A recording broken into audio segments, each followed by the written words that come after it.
Ça, c'est la sauce pizza extra, donc c'est une des sauces aussi les plus fortes de la gamme, qui a été fait en collaboration avec un magasin qui s'appelle Sweet Pepper Shop et qui vend uniquement des sauces piquantes. La sauce Java, elle est composée de piment jalapeno, donc c'est un piment d'origine mexicaine.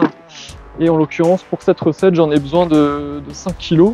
Donc là, je vais les traiter, je vais les passer en fait plusieurs fois à l'eau froide avec un peu de vinaigre pour les désinfecter. Et puis ensuite, on va les équeuter. Donc là, je vais équeuter les piments. Donc tout est fait manuellement.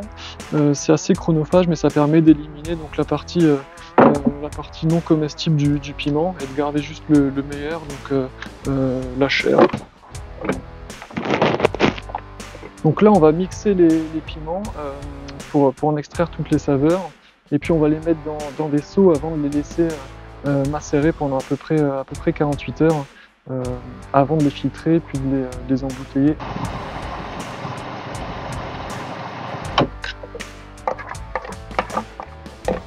Là, on a tous les ingrédients qui sont en train de macérer avec du piment jalapeno, du citron vert, de l'anis étoilé, donc de la badiane, 2 types de vinaigre. Dans cette sauce-là, on a 2 types de piments. Donc on a du piment habanero et du piment Naga-Jolokia. Donc le Naga-Jolokia, c'est un piment d'origine indienne qui était réputé pour être le plus fort du monde en 2012. Donc nous, on n'en met que 10% dans cette sauce-là, donc ça reste une sauce qui a un intérêt gustatif et pas uniquement un intérêt en termes de défi, de challenge. Mais ça reste un piment qui est assez fort et qui du coup peut provoquer quelques sensations, notamment pendant cette étape de filtrage.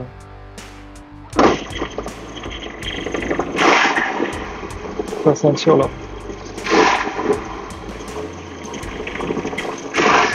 Ces piments jalapeno, en l'occurrence, ils viennent des Pays-Bas. Donc moi, en fait, je produis en flux tendu, donc j'ai une production qui intervient pratiquement tous les mois. Donc j'arrive à les trouver en France pendant la saison. Et puis après, hors saison, je les trouve principalement en Union européenne. Donc là, je vais refiltrer une nouvelle fois cette sauce qui a déjà été filtrée une première fois pour être sûr qu'il ne reste pas du coup de résidus dedans et avoir la sauce la plus fluide et liquide possible.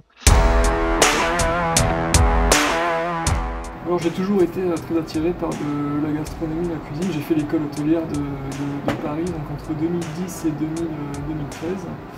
Et j'ai eu l'occasion dans ce parcours de travailler un petit peu à l'étranger, donc aux États-Unis, en Écosse, en Australie notamment. Et c'est en rencontrant justement des personnes qui avaient déjà cette culture du piment entre guillemets que j'ai essayé de faire moi-même mes propres sauces. J'ai un opercule qui va permettre de réguler en fait l'écoulement de la sauce.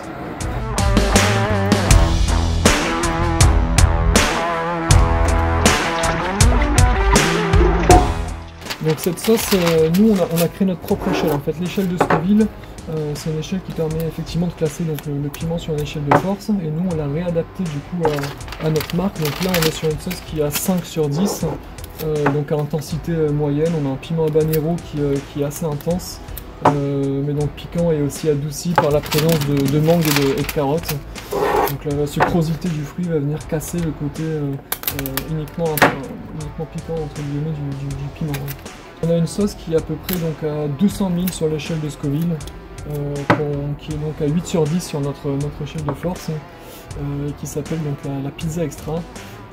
Donc une sauce dédiée aux pizzas avec de l'origan, de l'ail, 2 types de piments et aussi de la tomate. On retrouve sur le haut de l'étiquette le piment principal qui est contenu dans la sauce en question. Donc, en l'occurrence ici c'est du piment habanero. C'est un piment qui ressemble à un petit poivron. Donc sur l'étiquette on a notamment l'Egeri Mastari qui est en fait un personnage dont le visage est composé des ingrédients qui sont contenus dans la sauce. Donc on a ici le flacon de Mambo, donc qui est une sauce à base de mangue, de carottes et de piment habanero. Ça permet en magasin d'avoir en un coup d'œil le contenu de la sauce sans avoir à tourner le flacon.